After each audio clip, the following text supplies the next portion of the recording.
of course, but in Frejus tunnel we put it, and later on low failure criteria, and then the important is the rock undrained analysis in joint rock, which is I didn't put so much in this presentation, but maybe next time.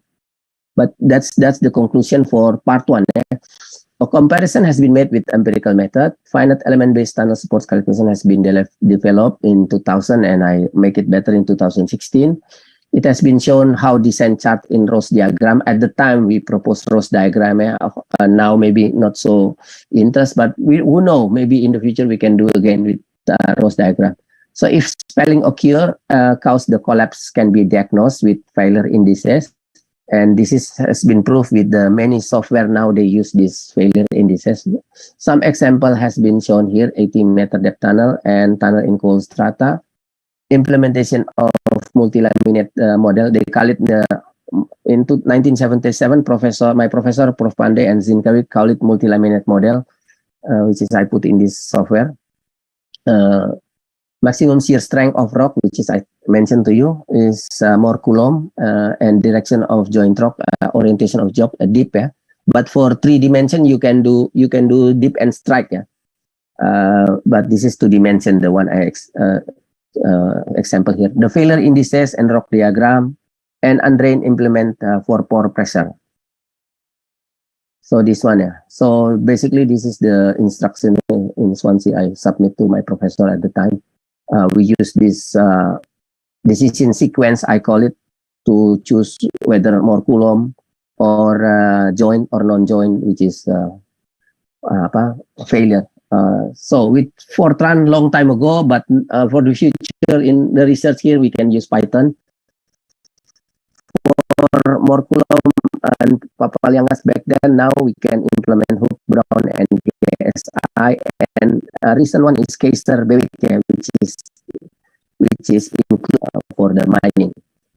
So that's the end of my presentation for presentation part one. If you have some comment or question, maybe you can ask later, or I just part two, Pak. We have 5 minutes. Oh, 5 minutes. For part 2. Okay. It's okay. You may continue. Let's continue.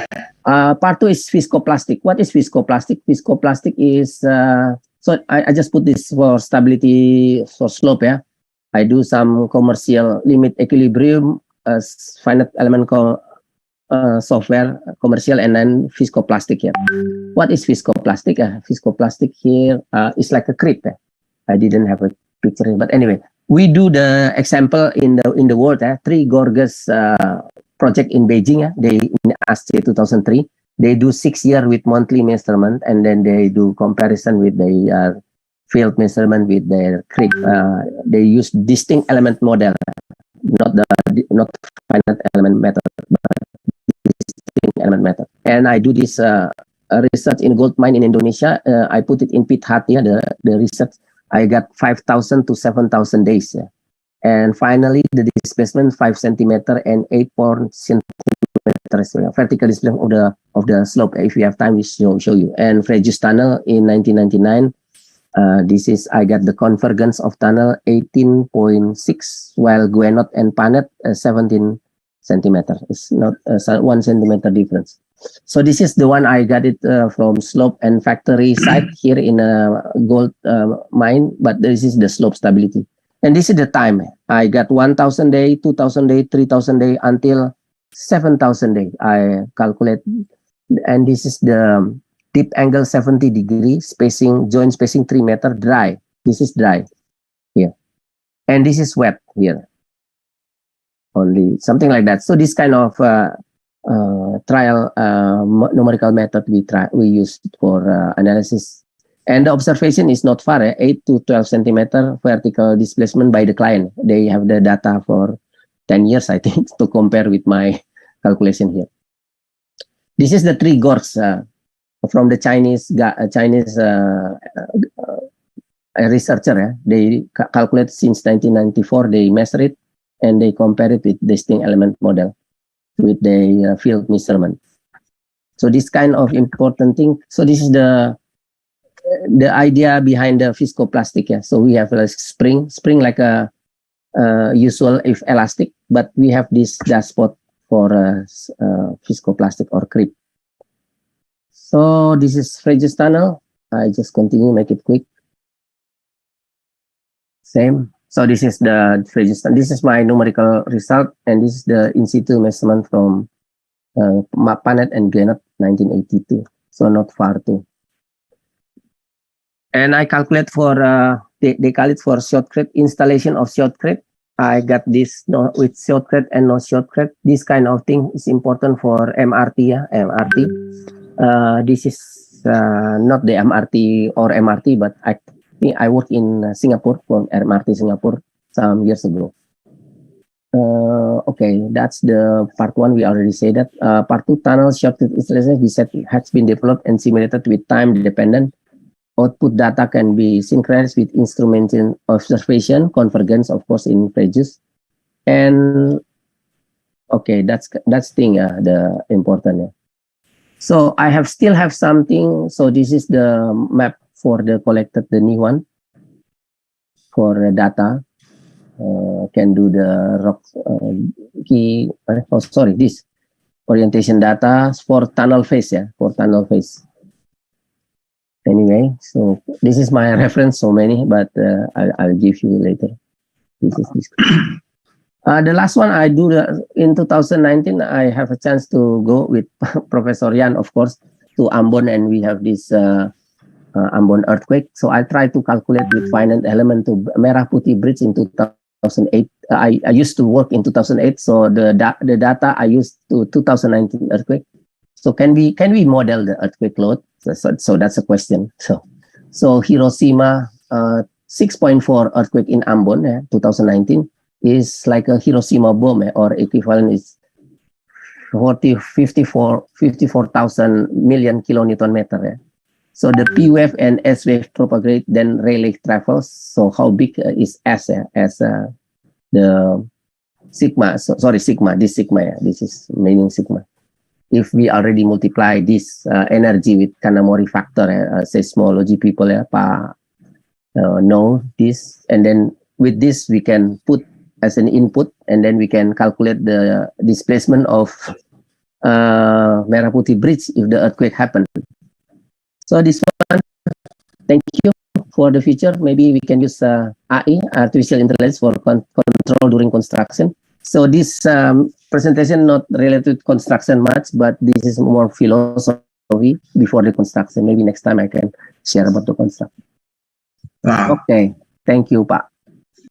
Thank you, Pak Wilham. Yeah, thank you. Another great topic in geotechnical. So we just had one topic in oil Recording and another one in geomechanics. Yeah, this is the oil. I forgot. Yeah, this is the oil. Yes. Calculation. Yeah, I put this borehole from my calculation on the left. Recording in progress. And the right is the from AUKI 1999. It's not far. Yeah. Bedding failure. This is 2.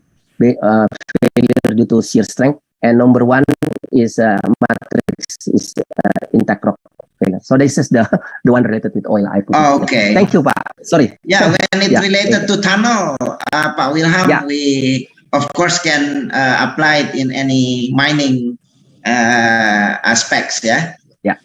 All right, ladies Recording and gentlemen, we now come to the question and answer Q&A session. As I promised that any question from the audiences or from the board, from the inbox, that will be from Pak Yan himself, actually. I believe Dr. Fred, our senior, already read this. There is a question from Pak Yan, Pak Fred. Will there be any window of opportunity of all the situation that you mentioned in your presentation? Will there be any window of opportunity for the upstream development of our oil and gas sector? Will there be any possible incoming foreign investment? Supposing we will have a better political condition in the near future. Will that be getting into your questions, Pak Fred? Yeah, you may answer this question. Okay, but as I said, the main problem actually is Recording in progress. our law environment. All right. The law environment. Yeah. So, like for instance, when we wanted to have a bigger share of in the business of the foreign contractors, then for instance in the mining sector, the requirement of that you don't export ore any longer was put into a new mining law. But for the ones which had already operating in Indonesia, it was very difficult to implement, because if you make the decision to invest, then you make first an economic model in which you take into account all the factors, all the issues concerning the law. Right. And then there comes an answer, yes or no. And if it's yes, then it's yes if all those issues Conditions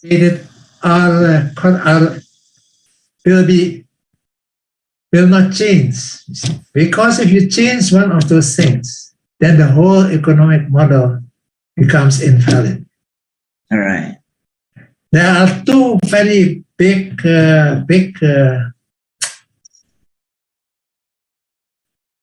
bad repercussions if you change Requirements. Yeah, repercussions. Yeah, Repercussions. Yeah. Repercussions, because if you put that in, and the people know that it can happen so sometime, then they will try to maximize the output within the shortest time.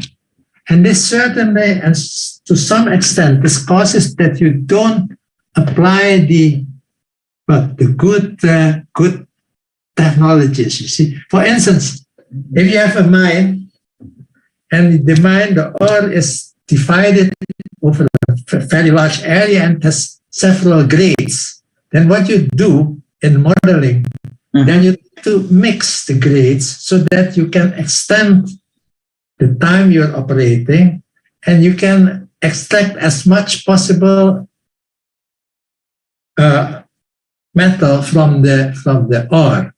But if you're not certain of the time, then you act like this. Well, let me try to get as much as possible. So what you do is you take the rich ore and you leave the leaner ore, which is called high grading in mining. This, of course, you see, like for instance, I must say that in some mines formerly operated by foreign companies, we see the results thereof, that all the rich ores are mined out, and we're left with the lesser quality, lesser grade ores. Yeah. So this is not good mining practice. Yeah.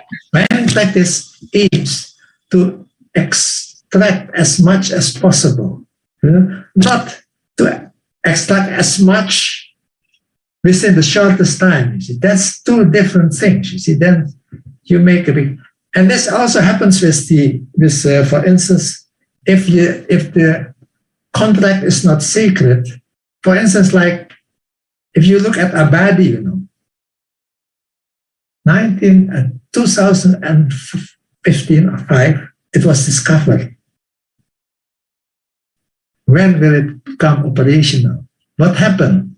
Because the law changed so many times. Main cause of changing the law was that you wanted to have as much as possible Indonesian profit from it. But at the same time, it killed the attractiveness for foreign investors. You see, right. So you should try to avoid that sort of thing. Okay, I agree. You should try to gain as much for the Indonesian nation, for the for the society, Indonesian society, but if possible, not to that extent that you make it unattractive to come to Indonesia. You see, for instance, why was Pertamina given the was the extension for total oil in the Mahakam Delta area refused? Why did the government did not extend their contract? While they were operating at such a good place, they had so many good potentials. Yeah, many big. But then it was given to Pertamina. Okay, because Pertamina operates as the Indonesian society got more, but at the same time, it killed the future of exploration in the deep water areas. That's why you see, Chevron started with this so-called IDI also, the Indonesian Deep Water Initiative. But now, you know, because this uncertainty about the contract, when will it end? Well, when will it there'll come a change? You see, it makes them like looking for trying to get rid of them. They don't want to invest any longer in it. They'll try to get rid of their share in Abadi. You see, this is all because this drive of something like a sort of nationalization, that you want to have as much as possible from that. You can do that. You have to do that because the Undang-Undang Dasar 45, it should come to the biggest benefit of the nation. Okay, but you should also take into account that sort of thing. This is, according to me, it has not to do with whether we have the resources or not, whether we have the potential or not. It has nothing to do with it. It has to do with legal things. Right. Can you? Thank you, Pak. How can you? Okay. Yeah, Pak Yan, maybe you would like to comment on your explanation. Pak Yan, please, if you would like to comment on what Pak Fred's explanation. Yeah, thank you very much, Pak Fred. I'm really quite happy to see you. Very healthy and very enthusiastic. Many decades that we have not seen each other. The thing that that I would like to refer to is that on this what do we call this kind of global rush, and also in Indonesia, also this sort of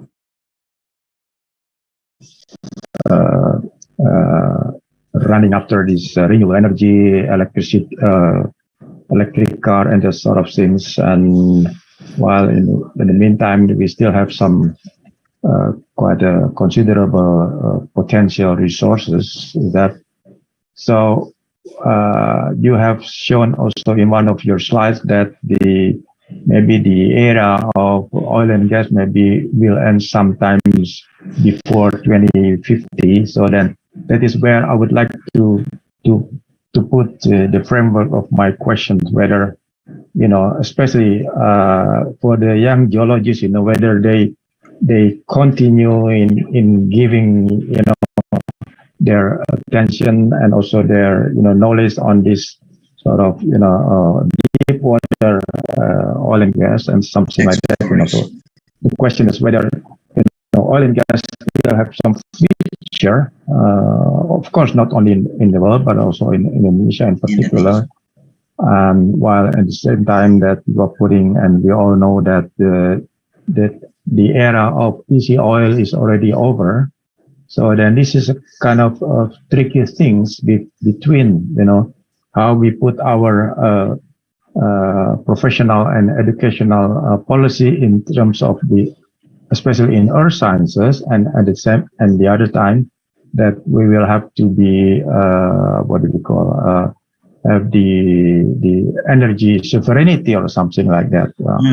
So this is quite a tricky situation, because the thing is that I heard that I've been talking many times or sometimes with some teachers and so in earth sciences, that the tendency of the young generation to go to study the earth sciences is getting diminishing. So then this is kind of where to actually to give lights, for the young generation to study earth sciences or geosciences. This is actually the thing behind that strikes me. Thank you, Pak Fred. Yeah. Thank you, Pak Yan. It's a really concern on us also as young lecturers about this for the future of geoscientist education. Pak Fred, one more point. If you can make it short, then we have another question from the audience. Please. No, I cannot answer that, but you see, it will not happen overnight. Secondly, I think that probably we should also change our mindset. You see, why we have only in the earth science department something like we distinguish between in earth science between oil, minerals, and pure science. Why don't we speak not of oil and gas, but why don't we speak about oil, gas, and renewables, you see, in our education system, so that you have not a department of oil and gas or something like that, petroleum engineering. No, why don't we have a department in energy? Okay.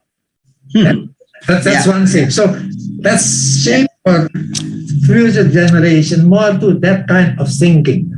All right. Yeah, so that not only the interesting from the oil companies are attractive.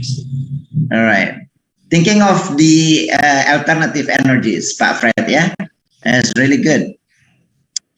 Okay, thank you. Pak Fred, thank you very much for your explanation and giving hopes, not only geology, but we might also move to other interesting departments like alternative energy or resource full energy or something like that.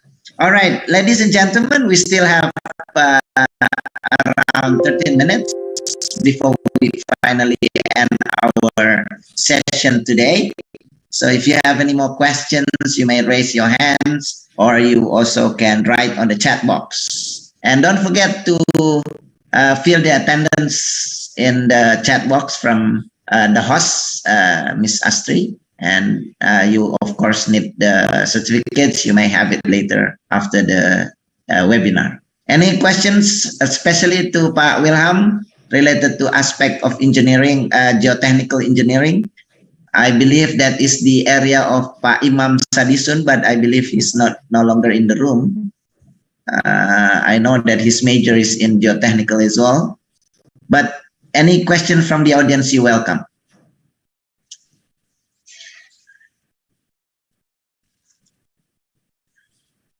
Yeah, Justi Siwabesi. Yes, you may open your mic and you can directly address your question. Yes, Mr. Siwabesi, time is yours. Yeah, thank you very much. I'm Justi Siwabesi from Geoscience Australia. Okay. I just want to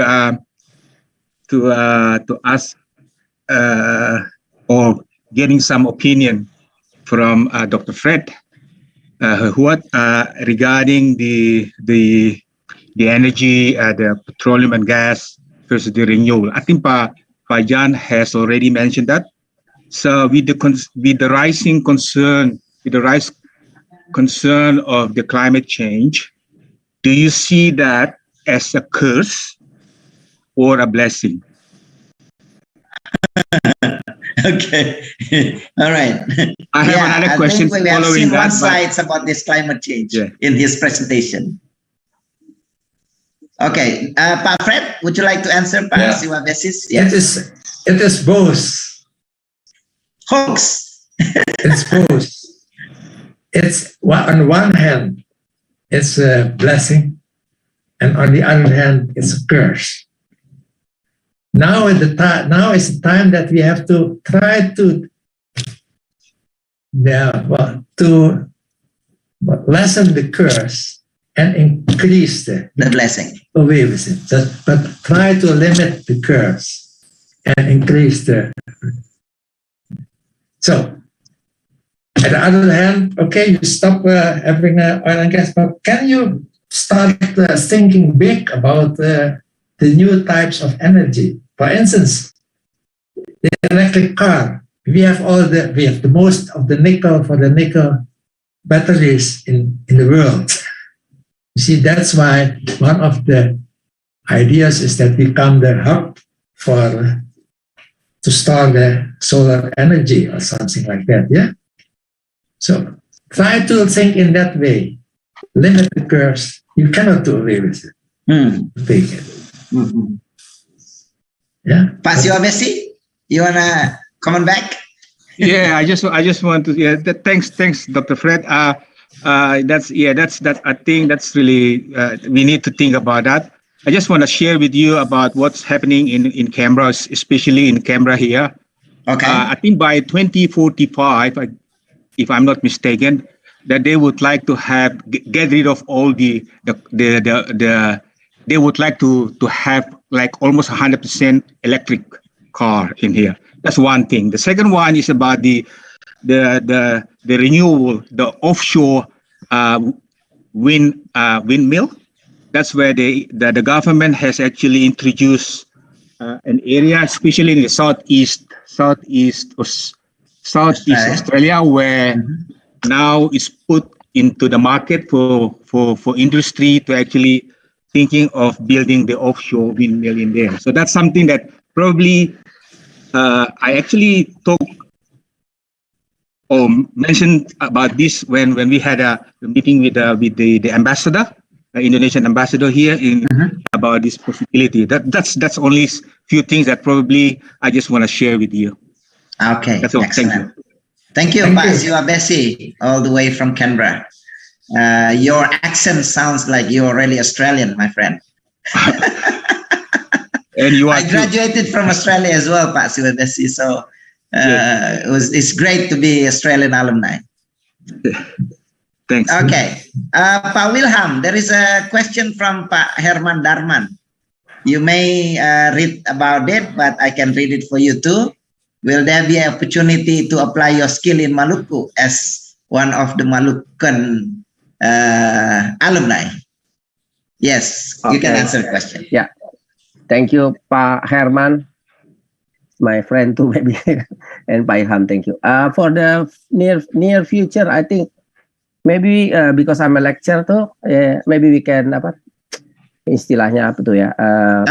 Merdeka belajar ya. We can do merdeka MDKM. belajar. Yeah. PKM.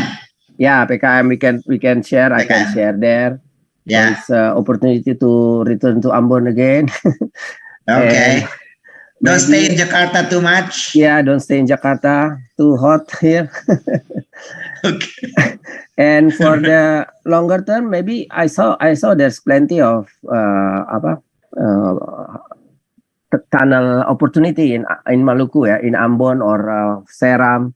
The important thing is we need the government to support it to make so we can put the infrastructure there. And there's a lot of mining there, so we can do consulting to the mine tunnel access, things like that for the future. But for near future, maybe for lecturing or things like that to share the knowledge. Itu aja Pak. Thank you. Yeah. Even Pak Wilham, we can actually collaborate. Yeah, in my university, we also have a lot of applications on tunneling. Oh yeah. And Pak. seems like it is your expert in looking at the failure factors of the kind of rocks as well. That is also good. As now we are also having some nickel mines in Indonesia, although it doesn't really use tunnel, but most of our dams that we built is also applying a tunnel. So there is windows of opportunity to collaborate there. Yeah. Thank you, Pak Wilam. Thank you, Pak. Any more questions from the audience, which leave us 5 minutes left for our webinar today, but I can still accommodate one more questions if there is any comment from the others. Oh, Pak Imam is here already. Welcome back. I'm still here, Pak Ilham. Okay. Yes, you want to comment on Pak Wilham's as based on your expertise, Pak Imam, as both as the technical scientist. Okay, I think it's Just very few interesting. sentences. It's very interesting to hear Pak Wilhelm's presentation, and it is very interesting also to see you develop your own software among the many commercial software on the market, Pak Wilhelm. Pak, okay, Pak. Finite elements. Finite element using Fortran, and that next maybe you will develop using more good software or update. And I just want to know your opinion with regard to the numerical analysis for the tunneling in between 2D and 3D modeling method, Pak Wilhelm. Yeah, because currently we have many commercial software in 3D modeling methods. What your opinion about that? Yeah, Pak Wilhelm, you can directly answer questions from Pak Imam. Thank you, Pak Imam, for the question. Yes, first, just to say the background, it is actually not my only work for finite element, which is 20 years ago. Actually, because I'm in Swansea, and in Swansea, when I arrived there, 1994, they already work for finite element for 20 years. So they already, and most of the, actually, I've been interviewed by some software company in Netherlands, but because something, so I don't work there. But most of the time in 2000, there are plenty of software company try to make 3D and viscoplastic analysis, and I'm so fortunate to get the lecture or the professor from Swansea, because that's the place of finite element development. Regarding the 3D, when I was in Singapore, the first 3D coming to our office, and then plenty of people have the same question like you asked me today. So actually, the 3D software of finite element is quite, they call it in 2012, they try to work on, in finite element, they have like a national finite element body, which is try to verify the problem and verify the software itself. So if the 3D software already passed this NAFEM, National Finite Element, semacam hatinya atau semacam IAGI-nya gitu, tapi di dunia, in the world, so they already passed the good software, Pak. So you must choose the good software that pass the NAFEM criteria.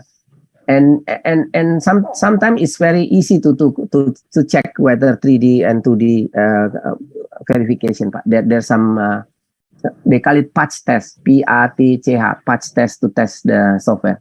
Itu, Pak. Maybe we can discuss later, Pak. But kind like that, Pak. Thank you, Pak Imam. Okay. Okay, thank you, Pak Wilhelm. Thank you. To see you next software. Yeah. And develop into 3D also. Okay, Pak. Okay. Yes. Terima kasih, Pak. Yes. Thank you, Pak Imam and Pak Wilhelm for that comment. And I believe we are already at the edge of our webinar today. There is a comment also from Pak Herman Darman to Pak Jan's question to Pak Fred. There are still opportunities, but smaller. So the government is under pressure to play the right thing to attract the investors. Overall, the petroleum business is under a big time pressure now. We all need to be concerned, not only as geologists, as a geoscientist, but also for petroleum geologists or something like that. Ladies and gentlemen, Pak Fred, I would like to remind you, if you can share your PowerPoint presentation, we'll be happy. A lot of statistics there that we can use as references for us as geoscientists. It'll be good if you can send it to the committee, then you can share with us. Ladies and gentlemen, that's the end of our session for the question and answer. And thank you for all your attention, especially to our two speakers, Pak Fred and Pak Wilhelm. It is really great for me to know both of you, and especially Pak Yan is also here as our seniors in geology. We are happy to have you with us. And also the audiences, it stays until 60 participants until we finish for this 2.5 hours, and it's been great to have oil and gas and also at the same time talking about geotechnical session, which is quite hard to choose sometimes. But again, thank you. Now I would like to give it back to Astri as our host. Again, I'm sorry if there is something that is not really properly said as a moderator.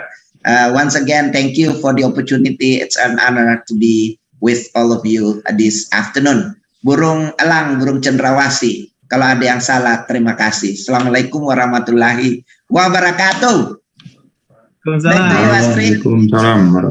Recording stopped. Okay, thank you, Mr. Dr. Ilham Alimuddin. Ladies and gentlemen, we would like to thank all of you, especially for our speakers today, Mr. Dr. Fred Hehwat and Mr. Dr. Wilham Loenapesi for the amazing presentation. I will also thank for Mr. Vice President of IAGI, Mr.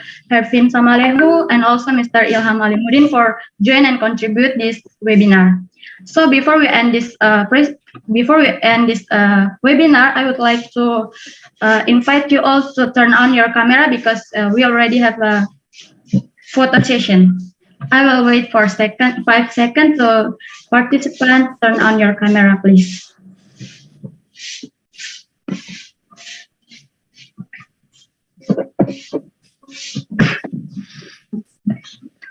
Yeah, photo session. Okay, the first slide. Cheers.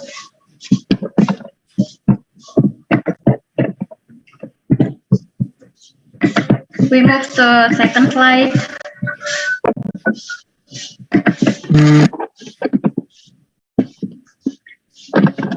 The third slide.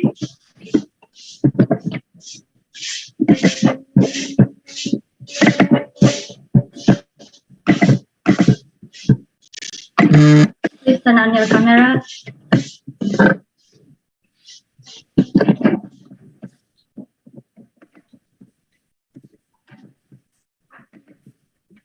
It's amazing to have the Litais. Ibu Magdalena is here, Naomi is here, Ibu Simona is here. All the Litais probably coming to this. I got the whole family in. You got the whole family, Naomi? Yeah. We wait for them to sing. Okay. All right, ladies and gentlemen, I have to go. Thank you very much. I have to leave. I get back to Makassar from Sengkang. Bye-bye. Oke, Pak Ilham, terima kasih. Terima kasih Pak Hervin. Sampai ketemu Pak Imam yang lain-lain. Pak Imam. Ya, Pak Imam, Pak Ilham. Terima kasih. Terima kasih Prof Yan. Salam semuanya. Pak Yan. Ya, Pak Yan. Ketemu, ya senang Pak Imam. Terima kasih Pak. Pak Fred, izin Pak Wilham. Terima kasih. Okay. See you. Salam hidayah. Pak Justi. Halo Pak.